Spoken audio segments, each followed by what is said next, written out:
Hi friends, இன்றைக்கி சூப்பரான ஒரு கிழங்கு தான் பார்க்க போகிறோம். இந்த கிழங்கு பேர் என்னன்னு பார்த்தீங்கன்னா முடவாட்டு கிழங்கு அப்படின்னு சொல்கிறது. பேர்லேயே இருக்குது பார்த்தீங்களா, முடவாட்டு அப்படின்னு. மூட்டு வலி சம்மந்தமான பிரச்சனைகளுக்கு இது ரொம்ப ஹெல்ப் பண்ணும். மூட்டு வலி, கழுத்து வலி, முதுகு வலி, தோள்பட்டை வலி இந்த மாதிரி இருக்கிறதுக்கெல்லாம் இந்த சூப் வச்சு குடிக்கிறப்போ ரொம்ப பெனிஃபிட்ஸ் அதிகமாக இருக்கும். அடுத்து மலச்சிக்கல் இருக்கவங்களுக்கு, மாதவிடாய் சமயத்தில் உள்ள வயிற்று வலி இதெல்லாம் இருக்கிறப்ப இந்த சூப் வச்சு நம்ம குடித்தோம் அப்படின்னா உடனே சரியாகும். ரொம்ப சூப்பராகவும் இருக்கும். அதை எப்படி சூப் வைக்கலாங்கிறத பார்ப்போம் வாங்க. இதை பாருங்கள், 2 தக்காளி எடுத்து வச்சுருக்கேன், கொஞ்சமாக இஞ்சி பூண்டு எடுத்து வச்சுருக்கேன், ஒரு பச்சை மிளகாய் எடுத்து வச்சுருக்கேன். உங்களுக்கு பச்சை மிளகாய் தேவைன்னா வச்சுக்கோங்க, இல்லைன்னா வேண்டாம், விட்டுடலாம். உங்களுக்கு காரம் எந்த அளவுக்கு தேவைன்னு நினைக்கிறீங்களோ அந்த அளவுக்கு எடுத்துக்கலாம். இஞ்சியை தோல் சீவி எடுத்துக்கலாம். 1 ஸ்பூன் மல்லி எடுத்து வச்சுருக்கேன். அடுத்தது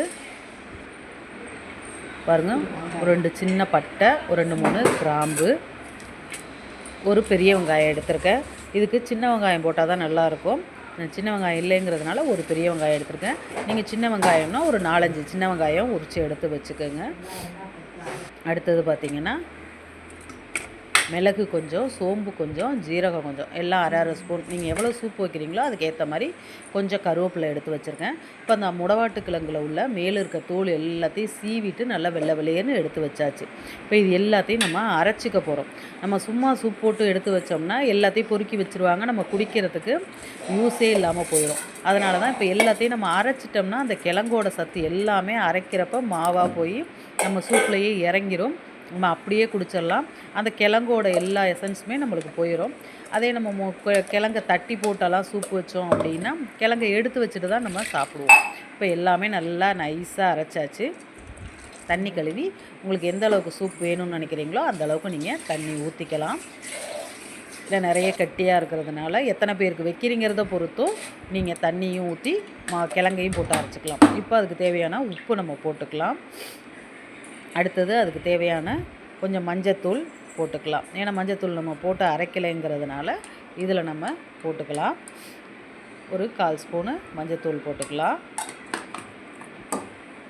இப்போ நம்மளுக்கு தேவையான அளவுக்கு நல்லா தண்ணி ஊற்றிக்கலாம். எந்த அளவுக்கு வேணும்னு நினைக்கிறீங்களோ நீங்கள் அரைச்ச பேஸ்ட் எவ்வளவோ அதுக்கேற்ற மாதிரி வச்சு விசில் ஒரு 2-3 விசில் விட்டீங்க அப்படின்னா சூப்பராக வந்துடும். விசில் போயிடுச்சு, ஓப்பன் பண்ணி பார்ப்போம். அங்கே பாருங்கள், சூப்பராக வந்திருக்கு. நல்லா நம்ம தண்ணி எவ்வளோ ஊற்றினாலும் அந்த கரெக்டான லெவல், குடிக்கிற சூப் லெவலுக்கு வந்துருச்சு. சூப்பரான ஒரு சூப் ரெடி ஆயிடுச்சு. இது நீங்கள் சூப்பாக குடிக்கிறப்ப அப்படியேவும் நீங்கள் குடிக்கலாம். சிலர் வடிகட்டி குடிக்கணுன்னாலும் வடிகட்டி குடிக்கலாம். இதில் நம்ம மிளகெல்லாம் போட்டு அரைச்சிருக்கோம். ஆனாலும் நீங்கள் மிளகுத்தூள் மேலே தூவி குடிக்கிறதுனாலும் குடிக்கலாம். சூப்பராக இருக்கும். சூப்பரான ஒரு முடவாட்டுக்கால் சூப்பு ரெடி. பிடிச்சிருந்தா சப்ஸ்கிரைப் பண்ணுங்கள்.